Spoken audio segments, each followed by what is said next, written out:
Excuse me, we're going live now. Thank you. All right, welcome. All right, thank you. Okay. Good afternoon. I want to thank you for joining the program. My name is Tomiko Dagan. I'm a Senior Vice President of the Universal Peace Federation, USA, and the Program Director of Interreligious Association for Peace and Development. In short, IAPD, Peace Forum. IAPD is a project of the Universal Peace Federation, which is an NGO in general consultative status with the Economic and Social Council of the United Nations. This is a time of year when many faith communities come together with unifying messages of hope, of light defeating darkness, of God's love being at the center of our lives, particularly our family lives. While we as faith leaders are focused on today on how to liberate and solve the long suffering of a people of a divided nation, we still cannot avoid thinking about those who suffered last month on December 11, the very day a month ago, the worst tornado in the Midwest. We also want to pray for those who have lost loved ones to COVID-19 and our country continues to suffer from this disease. I would like to now invite the moderator of today's program, Dr. Michael Jenkins, the president of UPF International and chairman of UPF North America. Dr. Jenkins, the floor is yours. Well, thank you and welcome to our viewing audience throughout America and the world. On every Tuesday, we have a program which focuses on the reunification of Korea through peaceful methods and dialogue. We have diplomats, heads of state, congressmen. We have also scholars and business people, media people. Today, our focus is most central, is the faith leaders. How do faith leaders contribute to peace? Just last Saturday, we had a beautiful program with Mother Moon that went global to over 1 million people. It was the Interfaith Prayer Rally for the Peaceful Reunification of Korea. And we had religious leaders from all over the world, Muslims, Christians, and Hindus, Buddhists, and everyone, because we all have a role to play. And I'm honored to present our first speaker for today. Archbishop George Augustus Stallings is the founder of Imani Temple African American Catholic Congregation. He served as a Roman Catholic priest from 1974 to 1989. And on the Phil Donahue show, he spoke out on his need to expand his ministry beyond the Roman Catholic tradition. And he went on to found this amazing ministry that's a Catholic expression of the Christian faith, and it's Afrocentric. He's born in North Carolina. He grew up with a beautiful mother and father, and also his grandmother, Bessie, took him. Not only was he going to Catholic church with his mother and father, but his grandmother, Bessie Taylor, took him to her church, was a Black Baptist church, and that's where he got the call of God to preach the gospel. He wanted to be a minister from that time. Even during his high school years, he was very sensitive to the need for understanding the African and Afrocentric culture. And he insisted on his right to wear a mustache, even though the school rules said no, but he wore it anyway as a sign of his Black identity. And he's always true to what he believes. So he wanted to serve as a Catholic priest, so he attended St. Pius Seminary in Kentucky and received a Bachelor's of Arts degree in 1970. And then he was sent by his bishop to the Pontifical North American College in Rome, one of the highest universities in terms of scholarship and discipline in the world. He earned 3 degrees there from the Pontifical University of St. Thomas Aquinas between 1970 and 75, the Bachelor of Sacred Theology, a Master's in Pastoral Theology, and a Licentiate of Sacred Theology. He has been really an incredible pastor. He became the youngest priest to have the full pastorship. His church, St. Teresa of Avila, exploded. He was so popular that they just went on and formed another new ministry, and it's going today. We're grateful for his leadership, for the UPF, for the ACLC, American Clergy Leadership Conference. He loves all people, and he has that kind of spirit of God in his heart. Let's welcome at this time Archbishop George Augustus Stallings, Jr. Oh, my Dr. Jenkins, Dr. Michael William Jenkins, my brother from the same spiritual mother. Thank you for having me on this platform. And thank you for that very generous introduction. I'm blown away by it. I really am. And to all of the presenters who are present here for this great summit today, as we discuss the reunification of North and South Korea, the land of the morning calm. I cannot begin to say to you that as a Christian religious leader here in the United States of America, that I have had the unparalleled opportunity, oh my, of being able to travel to South Korea dozens of times in the past 20 years to meet the people of Korea who I consider to be my brothers and sisters. I know that we are all interconnected as people who have been, as children of God, who have been created in the divine image and likeness of God, who are called to mirror God. So you must understand that my whole approach, my whole concept to looking at other people is born out of a deep religious sense of connectivity with all of humanity. I believe that the Creator is not only God, but that the Creator is our heavenly parent. And that out of this oneness of God, there has come forth zillions upon zillions of people who bear the stamp of divinity, who are the spiritual houses, or the houses where the Spirit of God dwells. They are the physical houses, the temples, the corporeal mass where God dwells. So when I look at people, I have the tendency to focus on the commonality that exists among us.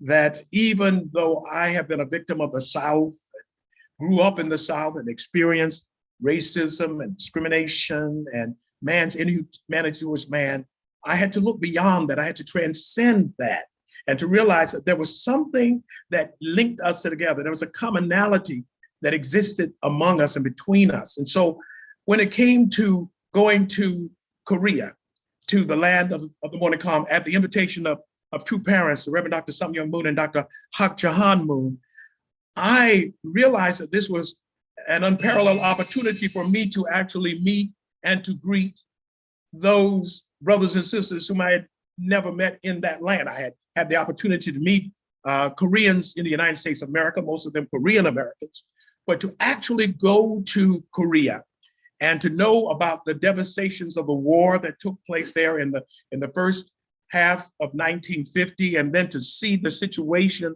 where a nation had been torn apart because people, of the same language, of the same tongue, of the same culture, of the same lineage, families being ripped and torn apart by war, that impacted upon me because I realized the devastations of war, that war, as in the words of the great British mathematician Bertrand Russell said, that war does not determine who is right, only who is left. And I saw the results of a war that not just simply separated countries or nations, but one nation, Korea, being separated, a people being separated at the 38th parallel by war. And I asked myself, what good is there in war? Nothing. One author said that war is what happens when language fails. So one by the name of Margaret Atwood. So I'm looking at this whole concept of what war has done to the land that is described as the morning calm. And I'm asking myself, I'm gonna get some wind here. I'm asking myself that how could this possibly be? And so when I went to Korea back in 2001 and had the opportunity as a religious leader to approach the situation from another vantage point that a politician or a jurist or an economist, or, someone delving in the areas of sociology, I said I can bring to bear my own religious experience on this. And so I joined a delegation of hundreds of Christian ministers from the United States of America to go to Korea 4-6 times a year, and oftentimes going to the 30th parallel and praying there that that land would be reunited, that people of the same language, of the same culture, of the same background could come together. Then when I heard that true parents have made this their burning desire, when I heard that true parents have made this their supreme vocation to work for the reunification of North and South Korea, I knew I was on the right team, particularly knowing that the Reverend Dr. Sum Young Moon and his beloved wife, Dr. Hak Jahan Moon, now the mother of peace, that they were both born in North Korea and yet moved to South Korea. And I said, if anyone is to really be the bridge, if anyone is to be the connection point for the reunification of North and South Korea, then true parents are the ones, because they are rooted in both parts of that same nation, that Korean peninsula.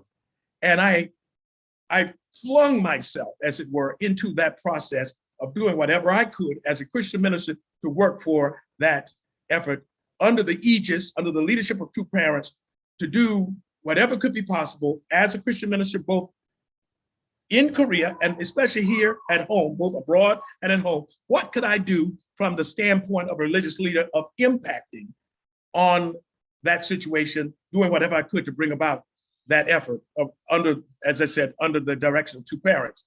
The reality is that we are faced with a situation that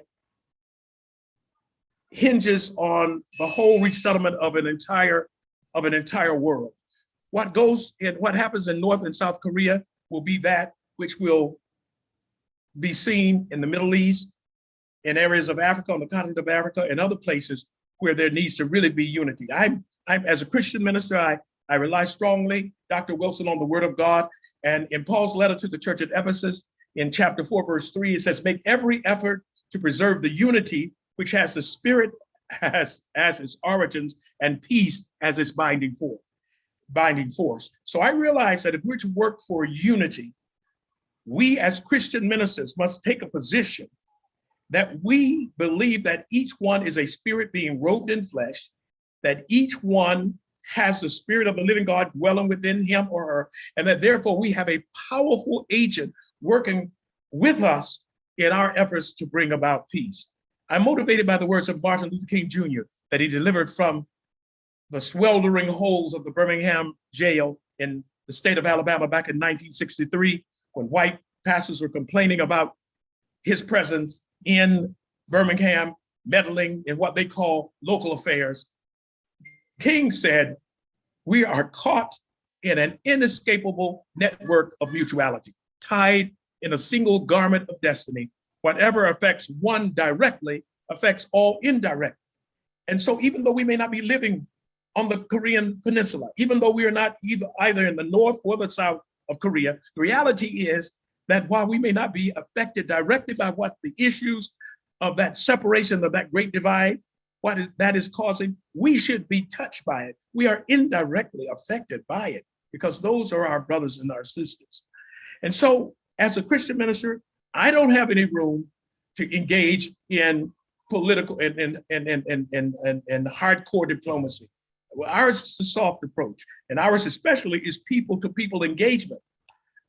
I know that the more we visit Korea and relate to the people of South Korea and talk about our own heartfelt concern about the separation that exists between two parts of the one country, that somehow we're going to hit the conscience of others who are going to say, we need to create this groundswell for the reunification of North and South Korea. That's what it's going to take. It's going to take a groundswell. As the scripture says, not by power, not by might, but by my spirit, saith the Lord.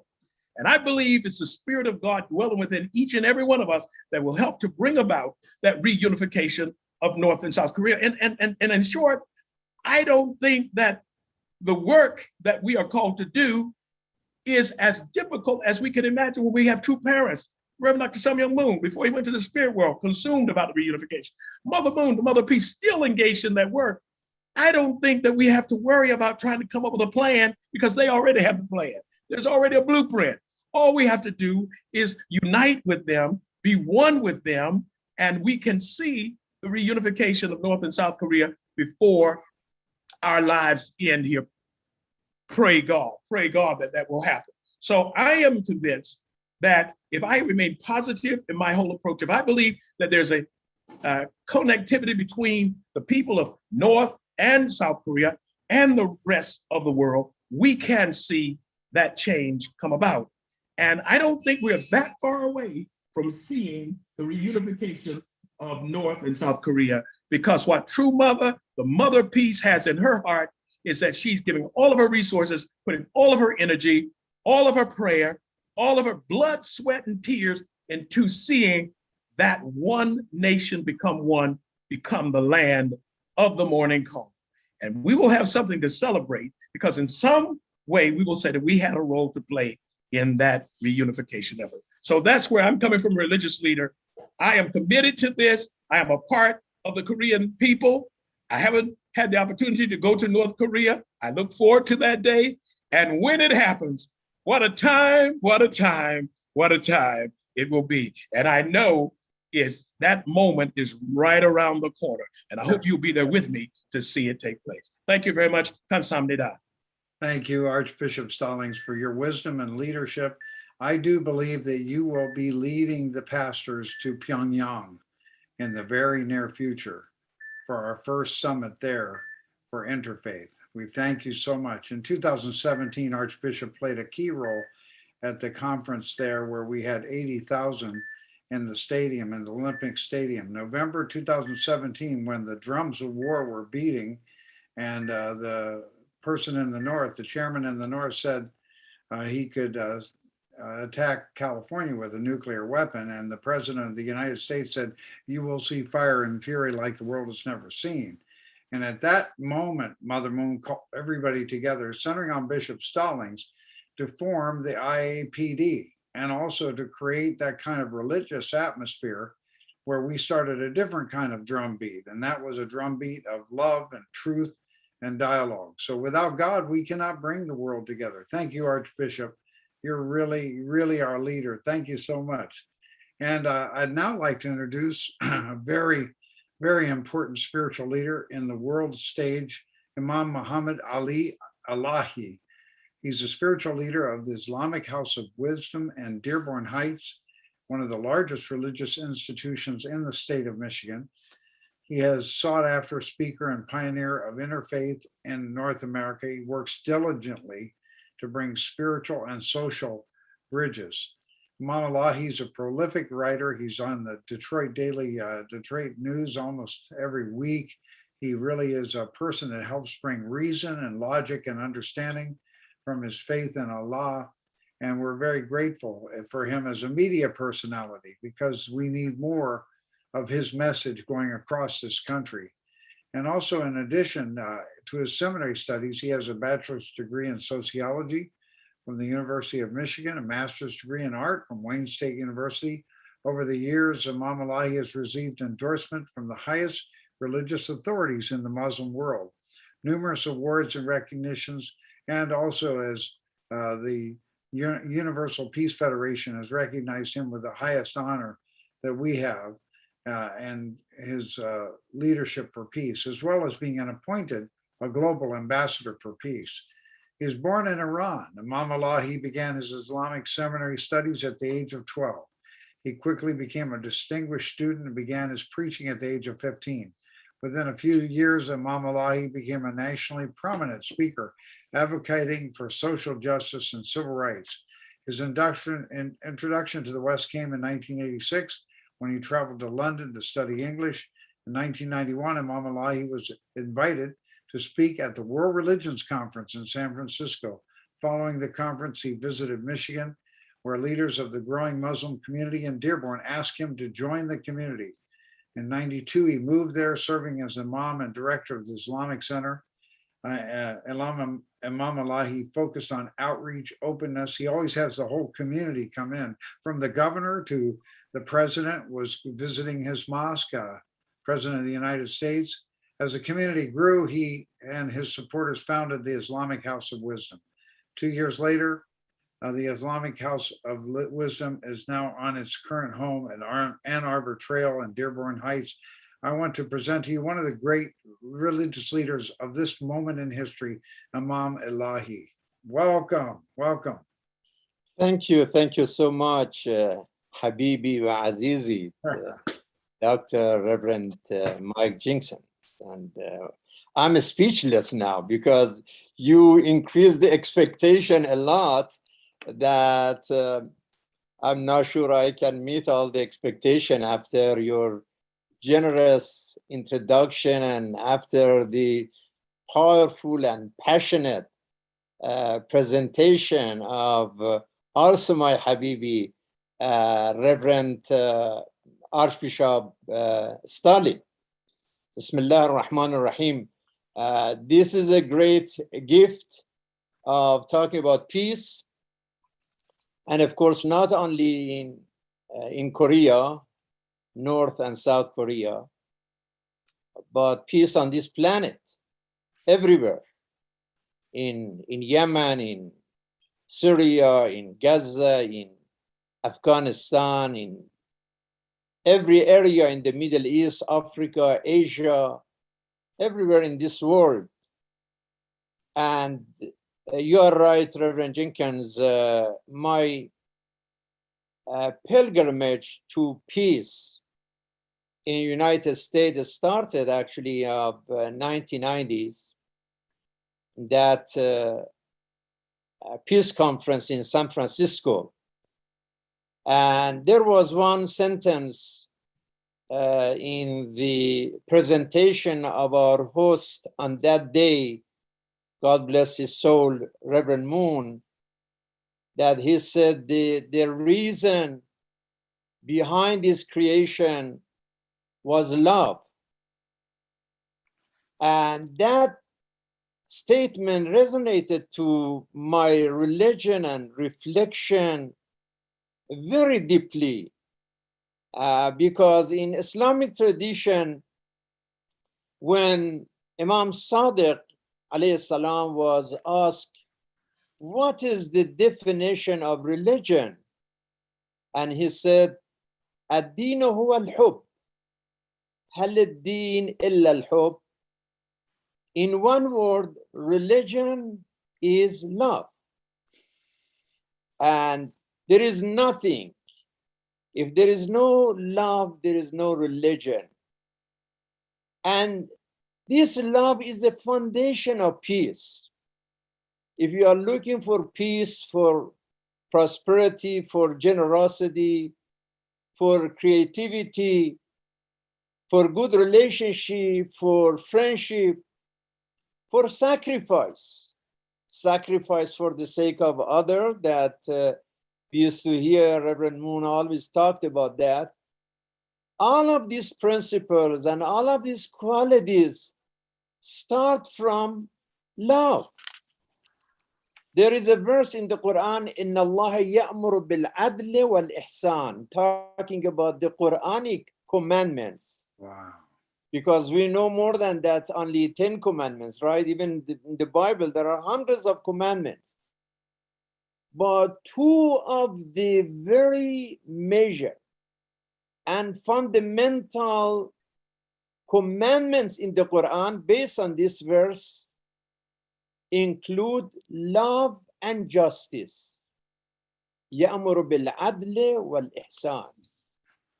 So love and justice are of the fundamental major commandments in the Quran. Archbishop Stalin mentioned late Martin Luther King He said, love unites us, but hate divides us. Yes.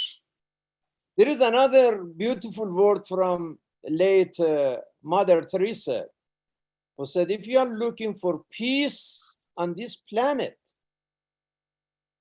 you don't need gun, you don't need bombs. You need benevolence. You need love. That is what we do. Rumi, that's very famous about that Persian poet, Rumi, talking about the foundation of peace, love. He said, through love, all that is bitter will be sweet. Through love, all that is copper will be gold. Through love, all pain will turn to medicine. Through love, the dead will all become alive. Through love, the king will turn to a slave. Talking about the poets, Hafiz is another Iranian Persian poet. He said, let us make all the mosques, all churches, and all synagogues to the houses of love. Houses of love. And when Ibn Arabi, that we know who Ibn Arabi was, a very spiritual feature in Islamic history, he said, my religion is love. So really these general commandments of Islam, Christianity, Judaism, and other faith traditions, all are based on the principle of love. The story of that guy who asked Jesus, and the story is in Matthew, that, oh teacher, teach me the most fundamental commandment in the laws of Moses. And he said, well, the first one is just to you love your Lord with your mind, your heart, your soul. But the second one is apply the same thing to your neighbor. To love your neighbors with all your mind, your heart, and your soul. As a matter of fact, something even more beautiful during the Sermon on the Mount, when Jesus was talking, that you heard that already you heard to love your Lord and love your neighbor. But today I'm going to tell you that love your neighbor, but not only your neighbor, but love your enemies. So this is really the foundation of what we believe in our religious principle, and especially Reverend Jenkins and all of my brother, I see Brother Cosmo, I see Brother Arif and Dr. Wilson and many other Habibi, Ahibai, the dear ones for decades now. You know, especially talking about peace during this pandemic is really the pillar of our conversation and our effort. I just checked like the headlines on some newspaper like New York Times, Washington Post, Detroit News, Free Press. Just today, Tuesday, today, over 145 people hospitalized in the United States because of this COVID crisis. Over 23,000 people now today, they are in ICU. And it is really catastrophic that yesterday the number of COVID cases reached over 700,000 people in one day. And they are saying that in few weeks, the number may get to 1.2 million a day. And then in Europe, there was another warning that in Europe, maybe the half of the population, 50% of Europe population, Wow. in a couple of months, they will get this. So if we are not talking about peace during this pandemic, when else? And where else we want to talk about this pandemic? Unfortunately, the pandemic of arrogance, the pandemic of prejudice, the pandemic of greed and arrogance don't let humanity to talk about, this real pandemic that is threatening the life of the people of this planet. So we are looking for peace in Korea, but we know that the key to peace, prosperity is love and also justice. Through that, we bring generosity. I heard something from the Pope yesterday. He was talking about this pandemic, saying that this is now a moral issue. Talking about health is a moral issue. Vaccination and protection of people's health has become a moral issue, because now the vaccination is our best weapon in this war against this virus. And it is selfish to be careless about the health of our neighbors and our community and not to observe all these health measurements, whether it is mask or whether it is vaccination and cleanliness, other issues and social distances. And this is why I'm glad that you are doing this in a virtual visitation here. But of course, we miss all those gatherings, Dr. Jenkins, in Korea, in California, in DC, in New York.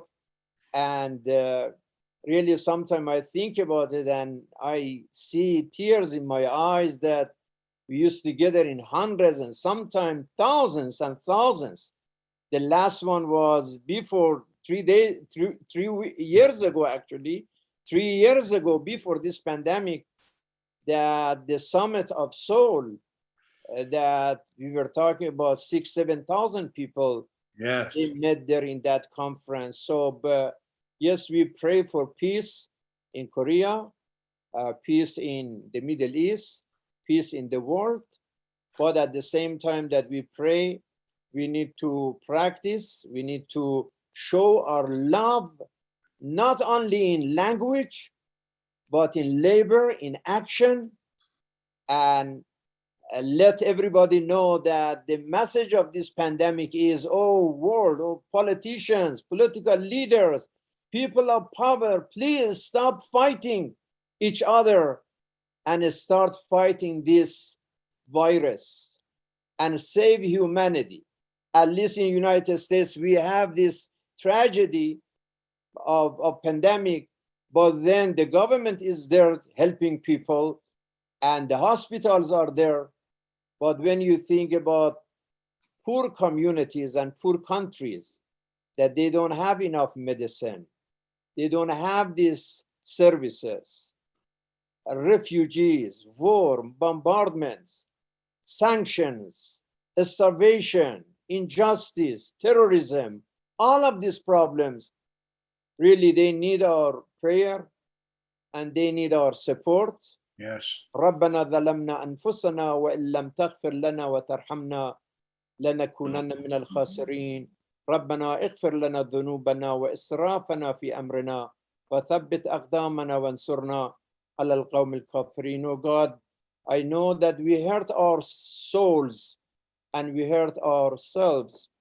We ask you for forgiveness. We ask you for blessing. And we ask you in the beginning of this new year, 2022, to bless us with health, with happiness, and with peace and prosperity.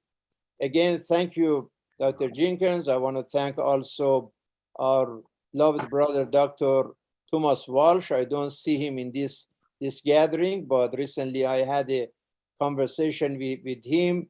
Anytime that I meet you, brothers and sisters, and I remember over 30 years of journey for peace and love and justice is just brings so much memories and so much passion for me. God bless you. Thank you. Oh, thank you. Thank you. Shukran. Merci, as we would say in Persia. Thank you, Imam Allahi. I can never forget when you were there at the World Summit and we had 25,000 gathered in the Changshim Peace World Center. And you were the one to give the prayer for the interfaith prayer. And it was a glorious moment in history. And you've always been a peacemaker and understanding all faiths so well, with heart, with love. You study all scriptures and we honor you and we learn from you. You've taught me so much. And Islam is really, truly God's gift to mankind. Imam Allahi and I were in Lebanon together and we went to the Middle East many times. Also, we found that the Grand Mufti at Al-Aqsa Mosque, Imam Muhammad Hussein, just welcomed us so much. Bishop Stallings, myself, Imam Allahi, we were just welcomed. It's like you have to experience interfaith with love and engagement. That's why I encourage everybody when Ramadan comes, please go to the iftar celebrations every night. Go somewhere. You come together in heart. We are really created from one God. Thank you. Thank you so much. And now we have the honor of presenting another colleague and a great scholar, Dr. Andrew Wilson's professor of scriptural studies at the Unification Theological Seminary. He's been teaching there for over 30 years. He has written more than 15 books, including World Scripture and Teachings of Sun Myung Moon, 2007, in which Father Moon designated as one of the official textbooks of Unificationism. Then he did World Scripture and Anthology of Sacred Texts, 1991, which is widely used in the interfaith field, cultivating heart and character, educating them for life's most essential goals. And he also developed the True Family Values book together with Junyoung Park. He authored it, co-authored it. We're just honored. And he's one of the editors of the Exposition of Divine Principle. Dr. Wilson has published Jewish-Christian relations papers and books, Israeli-Palestinian relations in the Journal of Ecumenical Studies and the Digest of Middle Eastern Studies, and the blog on world policy. Dr. Wilson is a renowned scholar and also courageous scholar. He really helped people understand the only begotten daughter and the meaning of God's nature as also feminine, not only masculine. And he really has done a lot to help us in the Middle East. When he came many times, went to the Gaza Strip. And we also were able to do the Jerusalem Declaration together with Muslim Christians and Jews and the Druze that were there. Dr. Wilson got his BA from Harvard College in 1972, where he majored in biochemistry. He got an MTS from Harvard Divinity School, and then later PhD from Harvard's Department of Near Eastern Languages and Civilizations, 1985. He and his wife, Lova, have 4 children. Welcome with me, Dr. Andrew Wilson. Welcome, Andy. Oh, thank you. Oh my gosh. I cannot follow these impassioned clergymen of the Islamic and Christian faith. I prepared an academic paper. So I'm a little bit more intellectual approach, not so passionate. And it's something that I prepared and I'm going to read it. So please bear with me, but I hope you'll find it relevant. Okay, so this is called Lessons from Christian Marxist Dialogue for the Peaceful Reunification of Korea. What can faith leaders contribute for the reconciliation of North and South Korea?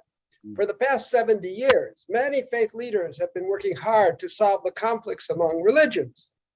The work of interfaith dialogue and reconciliation has been aiming to find common ground for religions that, due to their doctrines, had too often viewed other religions as false and their adherents as infidels, to be able to live in peace and with mutual respect.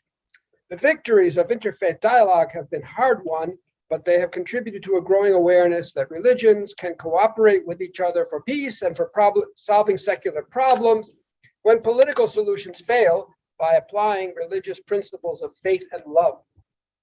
As a result, today, Every city in the United States has its interfaith councils, and the president's annual interfaith prayer breakfast includes clergy of every faith: Protestants, Catholics, Jews, Muslims, Buddhists, and so on. These religious leaders have forged friendships and made common cause to deal with the problems of their communities. Could not the same be done to build bonds of heart between believers and atheists in order to knit together the peoples of North Korea and South Korea? Dr. Leonard Swidler, professor at Temple University and founder of the Journal of Ecumenical Studies, wrote of the value of dialogue as threefold. Quote, interreligious dialogue operates in three areas: the practical, where we collaborate to help humanity; the cognitive, where we seek understanding and truth; and the spiritual, where we attempt to experience the partner's religion from within. Interreligious dialogue also has three phases. In the first phase, we unlearn misinformation about each other and begin to know each other as we truly are. In phase two, we begin to discern values in the partner's tradition and wish to appropriate them into our own tradition. For example, in the Catholic-Protestant dialogue, Catholics have learned to stress the Bible, and Protestants have learned to appreciate the sacramental approach to Christian life, which both of these values are traditionally associated with the other religious communities. So if we are serious, persistent, and sensitive enough in the dialogue, we may at times enter into phase three. Here we begin to explore new areas of reality, of meaning, and of truth, of which neither of us had even been aware before. Unquote. So these methods and principles of interfaith dialogue have also been applied to Christian Marxist dialogue, especially in Eastern Europe in the decade prior to the collapse of the Soviet Union. I had the privilege of participating in one such Christian Marxist dialogue, which convened in Dubrovnik, Yugoslavia. This is before Yugoslavia split into separate, smaller nations. In the mid-1980s, under the auspices of the International Religious Foundation, a precursor to UPF. It was chaired by Dr. Paul Moses, who worked for many years to hold such dialogues, which were attended by Christian clergy and Marxist professors from throughout Eastern Europe.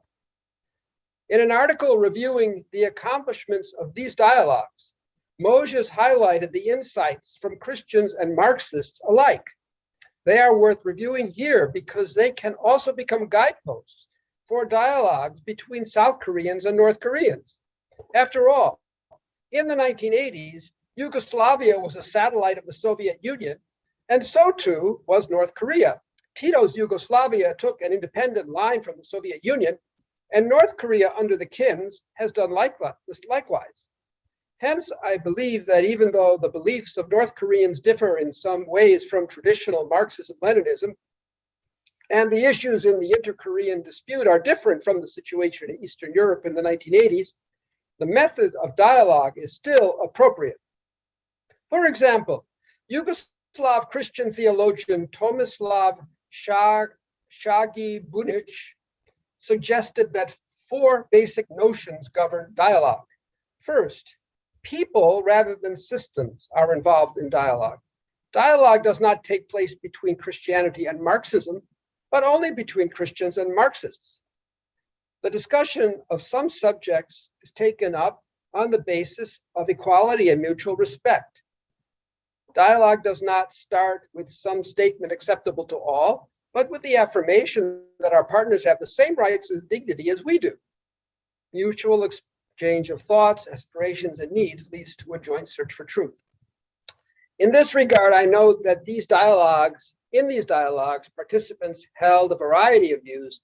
It would be a mistake for a Christian to put his Marxist counterpart in a box, as if because he was a Marxist, he must believe this and that. Christians likewise have diverse views on a host of issues, and no doubt Marxists do as well. Having different views is not a bad thing, but is to be expected and even honored.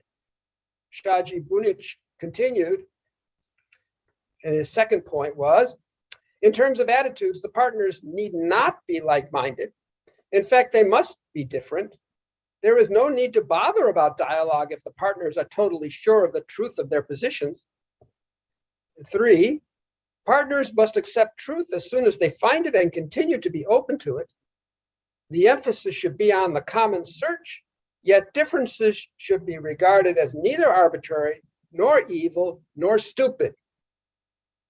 So just because my partner happens to be an atheist and doesn't believe in God, that doesn't mean it's evil or stupid. I would have to have that kind of openness. Dialogue is harder than polemics. It requires courage and self-assurance. Curiosity about the other and willingness to accept what is good from him is important. Dialogue is not restricted only to discussion of worldviews, but can extend to all questions. Okay, that was from one scholar, a Marxist scholar, Joseph Lukács, and I know I'm butchering these Eastern European names because I have no idea how to pronounce them. He's a Marxist philosopher from Hungary who strongly emphasized cooperation and saw dialogue as serving the purpose of clearing the ground for better cooperation. Differences in ultimate issues should not hinder cooperation in such common matters as peace, human liberation, and public welfare. The motives may differ, but the aims are the same. Lukács ruled out ideological convergence. Marxists and Christians will never believe the same thing, but he saw political cooperation and discussion with progressive forms of Christianity as more advantageous to Marxism than conflict with reactionary forms of Christianity. In this light, unificationism as a progressive form of Christianity that regards all people, even atheists, as sons and daughters of God who are members of God's one family, should be of great advantage in the dialogue with North Koreans who believe in Juche ideology. Another Marxist, Andrija Kresic, stated that dialogue is not mere coexistence, because coexistence suggests that each side keeps its own ideology with the hope that in the future it will be able to proselytize and convert the other side. Such coexistence is but a tactic, with the ultimate strategy still being contra-existence in regard to the partner. He advocates pro-existence, meaning finding common ways to transcend basic social contradictions by forming a true human community of persons, regardless of their ideological or religious orientation. This is an important point. Some of us believing that we have the truth and that the communists believe a lie may enter a dialogue with the agenda to convert our dialogue partner to our point of view, i.e. the truth of God, the truth of the principle. This is contrary to the spirit of dialogue, and our partners can smell it. It does not respect the integrity of their position. Our goal should be not to defeat the communists, but rather to find ways to, quote, transcend the social contradictions, unquote, as Kresic put it, to form a true human community. As an example of this, in the Christian Marxist Dialogue that I attended in Dubrovnik, the issue around which Christians and communists could find common ground was protecting the environment. Several Marxist participants recognized that the peril facing the planet Earth was the biggest issue facing humanity, dwarfing the partisan fight between capitalism and the proletariat that they had believed, based on their Marxist teaching, was the central problem of human history. They were reevaluating their commitment to Marxism in this light and saw that from the bigger perspective of saving the planet as a home for humanity, they could unite with their Christian counterparts. Here was a positive result of dialogue, the discovery of common ground, or as UPF puts it, universal values. We have our own values and we may view them as universal, but our partner, our communist partner in particular, may hold different values, even values that she or he holds to be universal. This means that our treasured values, which we claim to be universal, are in fact relative and partial. They are not universal because they do not encompass the values of our counterparts on the other side, who are also God's children. Right. Recognizing this, that we are in fact ignorant of universal values, is in fact a step forward. It can open us up to discerning greater truth in dialogue with the other. In dialogue, as we query one another's different and distinct values, we can discover values that are more universal. It is remarkable that the result of that dialogue in Dubrovnik so many years ago was in sync with True Mother's current call to tackle the issue of the environment and climate change.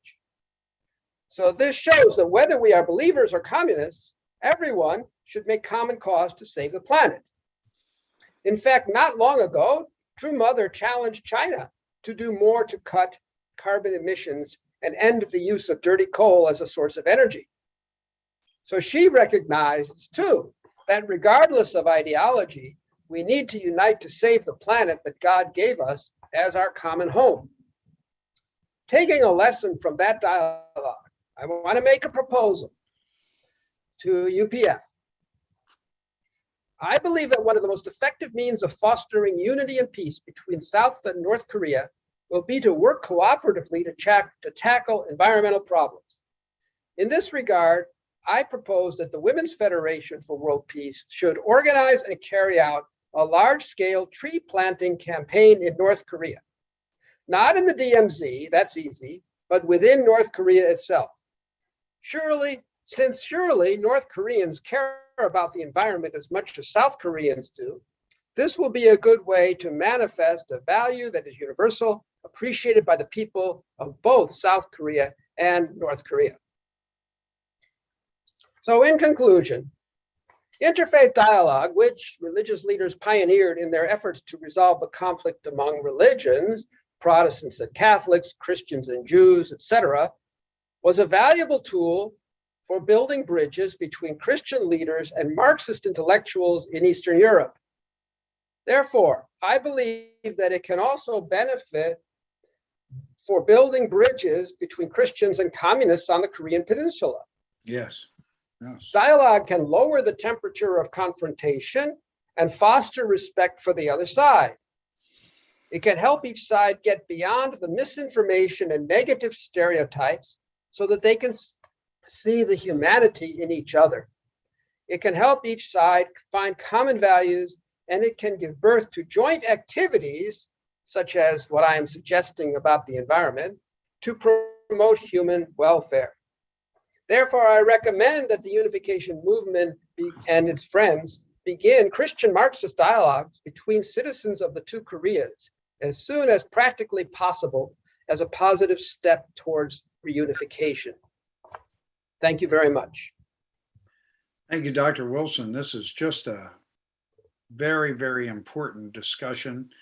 And I want to call everybody's attention to the memoir of Dr. Hak Ja Han Moon. It's called The Mother of Peace. And in that memoir, she very much talks about what Dr. Wilson has just referred to. They felt called by God to go to North Korea and meet with Kim Il-sung, the leader of North Korea. And Kim Il-sung had sent 25 assassins to kill Reverend Moon in South Korea. And this was confirmed by the CIA director in our November 17th rally. Also, there was assassins sent from Japan to the United States to assassinate Reverend Moon, and he was caught by the FBI. And these are facts. And yet they felt that they should go and engage in a dialogue with an atheist communist leader of North Korea. And they felt it was their God-given duty. But the one thing they did that's described in this memoir so beautifully, and I encourage you to get it. You can get it from Amazon.com. You can get it from some of the people that you're connected with the UPF or ACLC. But one of the things she talked about was when she went to Hawaii with her husband before they went to North Korea.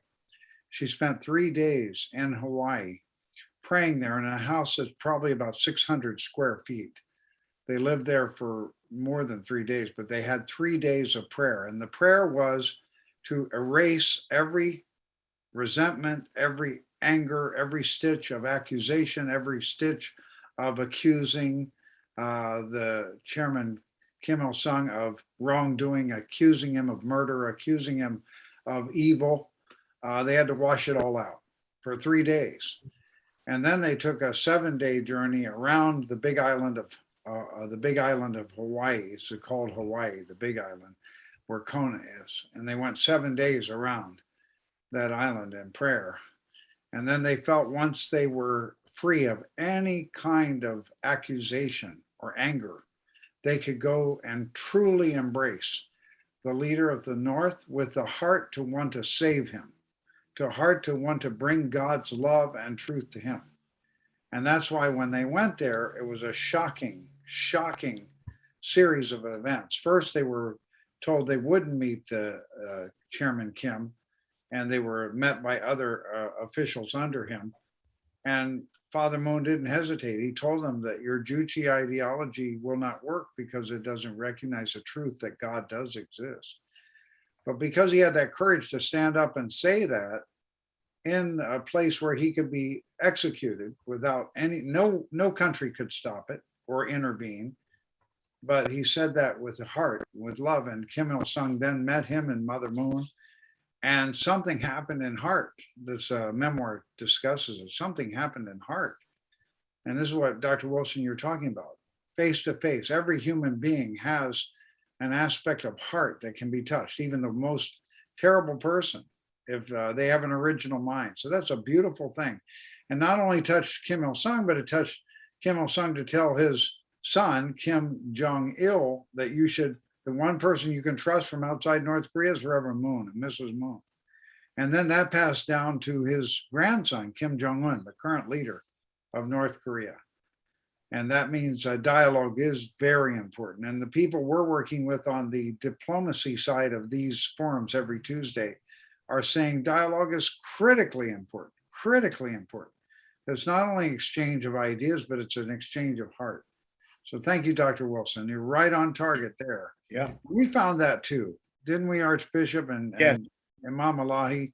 We yes. found that when we went to yes. Ramallah, we went to Zakaria and also Gaza. We found that if we went with a heart to dialogue, to understand, to embrace, and really see God in our brothers and sisters, then the door opens up. The door opens. There's a door that's deeper than just ideas and thought. It has to do with the heart. So Imam Allahi, what's your response to Dr. Wilson, and then Bishop Stallings, and then Dr. Wilson, if you could come back. Oh, before we mention that, I want to recognize Dr. Ki-Hoon Kim is here. He is one of the founding leaders of the ACLC, American Clergy Leadership Conference, chosen by Mother Moon to found the Global World Christian Leadership Conference. Dr. Kim, welcome. Please stay on the screen with us. We'd love to hear from you too. So Imam Allahi, welcome, Dr. Kim, welcome. Thank you. Yes, yes. You want to start with Archbishop Stalin or? Sure, Archbishop Stallings, let's go first, and then Imam Allahi. And Dr. Wilson and Dr. Kim, if you could give some concluding remarks, that'd be wonderful. Also, Imam Husik, welcome. We thank you so much. He doesn't need to join the dialogue here, but we're another respected Imam from Detroit. Thank you. Okay. Thank you, Dr. Jenkins. First of all, before commenting about the presentations, the great presentations today, I have to give a salute to my leader, Dr. Ki-Hoon Kim, who is the esteemed chairman of the steering committee of the World Christian Leadership Conference, who is, I guess you would call him Continental Director Emeritus or Regional Chair Emeritus. He has, what I admire about Dr. Kim is his passion demonstrated year after year for the reunification of his native homeland. Dr. Kim is proud of his time here in America and the work that he has done here, but I know that he has that burning desire in the depths of his soul to see his native land reunited. And the many times that Dr. Ki-Hoon Kim has been with us in Korea in the position of chairman, co-chairman of ACLC. I had distinct honor and privilege of working with Dr. Kim as co-chairman of the American Christian Leadership Conference, and grew under his leadership. If you ever want to be tested in leadership, work for Dr. Ki-Hoon Kim. And as the expression goes in the Bible, iron sharpens iron, and Dr. Kim will sharpen you as pure gold. So I deeply love Dr. Kim, and I thank him for his trust and confidence in me and for allowing me to serve in leadership. You know, Dr. Andrew Wilson is a scholar par excellence. And I knew that he would bring a very erudite presentation to the subject of the peaceful reunification of North and South Korea. And I respect him because of his profound knowledge of many of the issues that are related to that reunification effort, particularly, as he said, the interfaith dialogue. I know that my beloved and esteemed Habibi, as we had a discussion about Habibi, Imam Allahi knows the power of prayer, that prayer not only changes people, prayer not only changes things, but prayer changes people so that people can change things.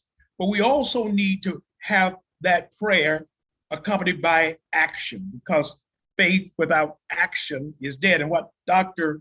Andrew Wilson brings to the discussion, to the table, is his keen sense of what will be needed, some of the components that will be needed to bring about that true and lasting peace. As we work outside of the governmental agencies and allow the government to enter into that first level of hardcore diplomacy, and two people that I learned a lot about the various approaches to resolving the issue in between North and South Korea come from my brother, Dr. Thomas Walsh, who is the who's the chairman of the Universal Peace Federation, and Dr.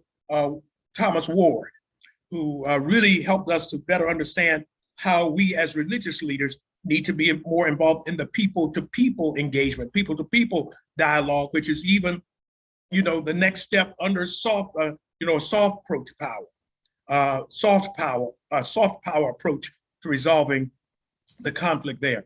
I realized that we need what Dr. Wilson said to broaden our base, to broaden our outreach, because while we as religious leaders as faith leaders have a particular role to play in the reunification effort, what Dr. Wilson brings is how do we enter into a level of dialogue that can allow us to see results on many different fronts and touching upon those who stand in position of power to make something happen.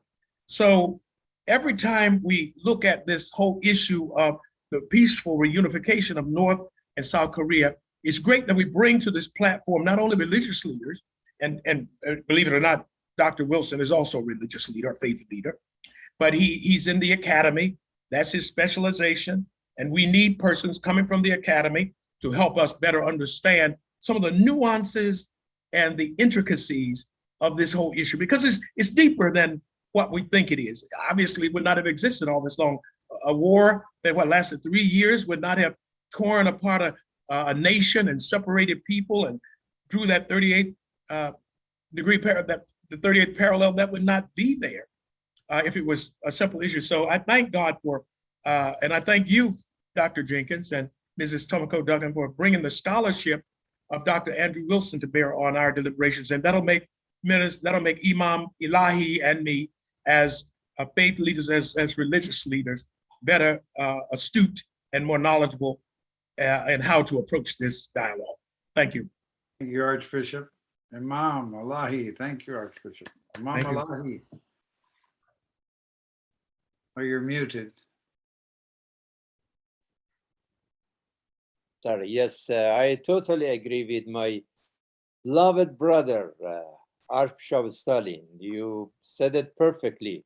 One of the good things about the journey of this federation, at least I know it for the last 30 years, that Reverend Jenkins, one of the great things that you and other leaders in this movement have been doing to combine the the religious leaders, those who are coming from seminaries, with those who are coming from universities. And we need really this combination because, and Dr. Wilson is one of the best. I Yes, know he is. Dr. Wilson for many, probably decades now. And I know Dr. Wilson as Dr. Wisdom. So he is, is Dr. Wisdom. You know, because really, even in the subject of love that I was talking about, what is love without logic? We need to combine love and logic. We need to combine religion with reason, combination of religion and reason. Just if we have a car and it's all over like in the night and we want to drive in this darkness of the world that we are facing, so you need to have light for the for your car, and also the motor. The light, you know, show you the road, and the motor brings like dynamism and a movement and drives you to your destination. So that is how logic and intellect and knowledge is the light, as love is the heart, is the mother that really motivates us and moves us forward. So it's very important that we, in this dialogue, in this journey, to combine religion with reason, to combine love with logic, to combine universities with seminaries, to bring together the academia leaders and faith leaders, because separation between these two in many areas in the world has created so much problems. Yeah. I mean, the ignorance that's going on. If there are people who are so passionate about their religion, but they do not know the religion, and they are ignorant about the real message of the religion. And this is why we had ISIS, we had terrorism, we had all this craziness in this world because of ignorance, because of superstitions. So we need in this dialogue to involve intellect, integrity, knowledge, and wisdom, and to fight superstitions, to remove the darkness of ignorance, and to bring logic and love together in this journey for peace. And I think that the contribution of Dr. Wilson was great. And I'm so happy that it's not only today, in the last 30 years, anytime that you called for the conference, always you had religious leaders and also intellectual leaders. Yes, that they brought this balance. We need this balance between heart and mind. Good. Yes. Religion and reason. Very good. Very good. Imam Allahi, thank you. Thank you. Very astute. Dr. Wilson, final comments? Well, I think I just want to second everything that my brothers, Archbishop Stallings and Imam Allahi has said. I completely agree 100%. We talk about the human mind as having three attributes: intellect, emotion, and will, and that human beings seek for truth, beauty, and goodness.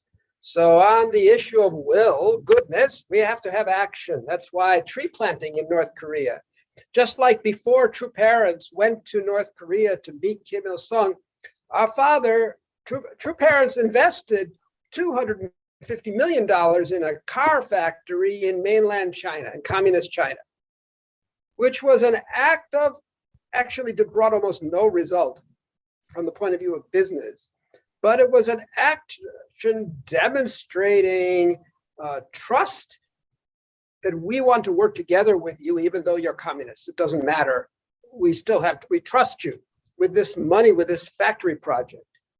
And so I think we need action, you know, that's really important, to open the doors of the heart. So the heart can open, and love is the ultimate thing that's going to knit us together. But we have to overcome this. We have to start with the action. So Reverend Moon's path was one of action. Sacrifice came first. So that's why I think we need some practical project like a tree planting in North Korea, something that's going to bring, especially if it's done by Women's Federation as representatives of True Mother, they should go in the vanguard and surround True Mother with this kind of action, totally for without any desire for return, just for the benefit of North Korea. I think that would open the hearts of the people of North Korea so that we could start to really move towards the universal values that can help the people of the South feel that the North, they are our brothers and sisters. And the people of the North can say, people of the South, they are our brothers and sisters. And, you know, God is big. God is bigger than religion. So God even works through the conscience of atheists. You know, even the atheists, even the communists have a conscience that relates to God. That's why Kim Il-sung could embrace Father and Mother Moon. Yes. God was working in his mind and heart through his conscience. So there's no barriers ultimately because God is everywhere. So we are, I think we are all united in this desire to bring peace in the Korean Peninsula, and with God's help, it will happen. Thank you. Well, one thing I can say about Dr. Wilson, you just saw that passion come through right there, didn't you? He's a preacher to his very core. He's Imam Allahi, at this point of, I appreciate Dr. Wilson that you said love and action. Really, the definition of love is action. Love is about commitment. And in both Quran, there is a verse in the Quran, قُلْ إِن كُنْتُمْ تُحِبُّونَ اللَّهَ فَاتَّبِعُونِي. God says, prophet, tell them that if you really love your Lord, then follow this man, follow his messenger. And also in the Bible, when Jesus said that you say that you love me, follow my commandments. Yes. So it is really, love is about follow the commandment. Love is about action. And I think that's very important point that you mentioned. It's not just I love you like a lip service. Love is about labor, to put it in action. Thank you, Imam Allahi. Dr. Ki-Hun Kim, welcome. Thank you, Dr. Jenkins and Archbishop Sterling and Imam Allahi and Dr. Wilson. Thank you so much. You know, this is the action. IAPD today, this webinar is one of very important action. When I come in to this webinar today, my heart beating very quickly, like this. So without this kind of passion, I cannot do anything. So this is beginning of action. So I'm very appreciative UPF, IAPD, and who else we pray. And you've been to Korea more than anybody else. Pray 38 parallel for unification, North and South Korea. What God told us. We have a will, it will pass on. Lock the door, I will open it.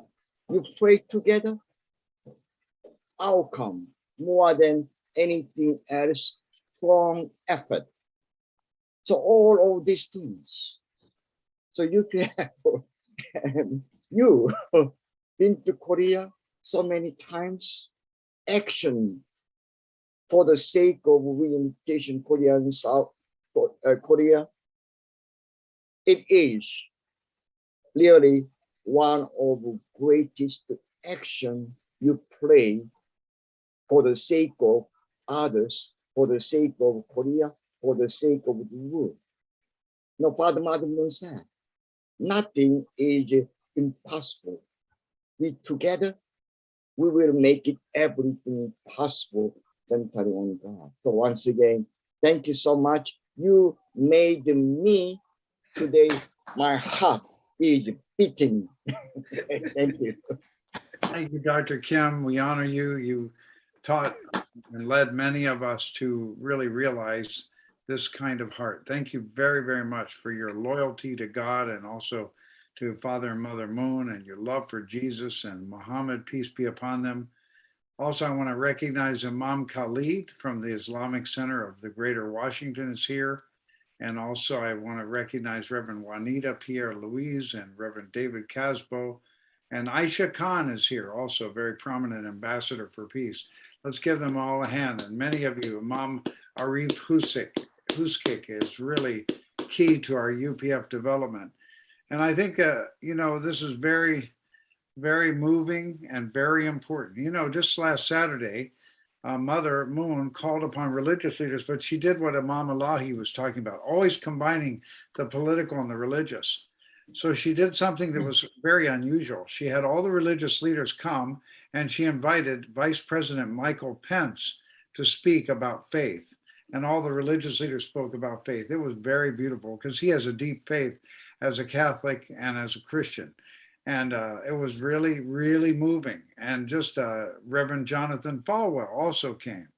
And many of our key leaders from around the world, Hindu, Buddhists, and others, also really shared their heart for bringing peace.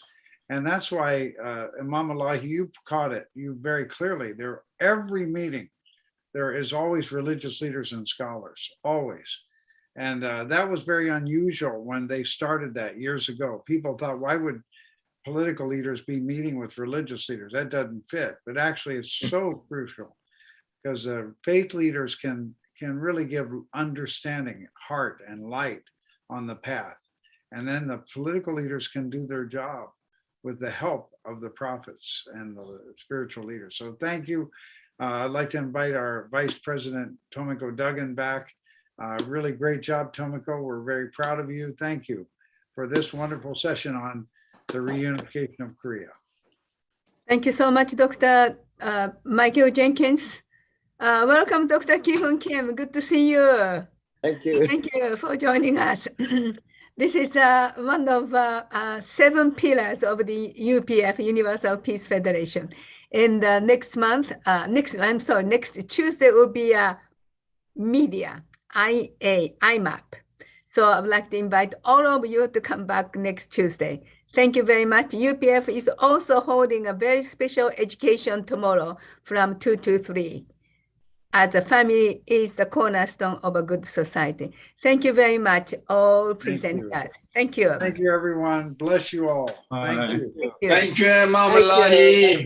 God love you, and we are all proud of you. Dr. Wilson, thank you And so Dr. much. Wilson.